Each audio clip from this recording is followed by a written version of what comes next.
सर्वांना नमस्कार. आज नवरात्रीचा तिसरा दिवस. आपण सुरू केलेल्या कथा आणि ध्यान मंत्राचा आज दिवस तिसरा व चंद्रघंटा हे दुर्गेचे तिसरे रूप. दुर्गेच्या तिसऱ्या शक्तीचे नाव चंद्रघंटा आहे. नवरात्रीच्या तिसऱ्या दिवशी या देवीची पूजा केली जाते. तसेच संकट निवारणासाठी देखील या दिवशी पूजा केली जाते. या दिवशी साधकाचे मन मणिपूर चक्रात प्रविष्ट होते.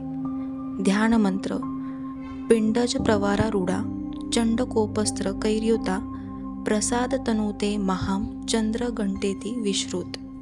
अर्थ: देवीचे हे रूप परम शांतीदायक आणि कल्याणकारी आहे. तिच्या मस्तकावर घंटेच्या आकाराचा अर्धचंद्र असल्यामुळे तिला चंद्रघंटा देवी असे म्हटले जाते. शरीराचा रंग सोन्यासारखा चमकणारा आहे. या देवीला 10 हात आहेत. या 10 हातामध्ये खडग, धनुष्यबाण आदी शास्त्रे आहेत.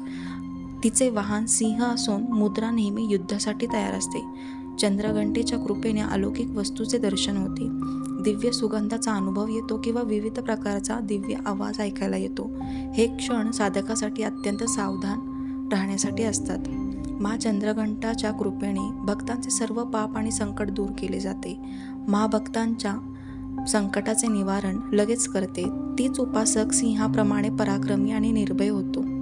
तिच्या घंटेचा आवाज प्रेत बाधेपासून भक्तांचे रक्षण करतो. या देवीच्या चरणी शरणागती पत्करल्यास घंटेची आवाज निनादतो. माँ देवीचे हे रूप अत्यंत सौम्य व शांतीपूर्ण आहे.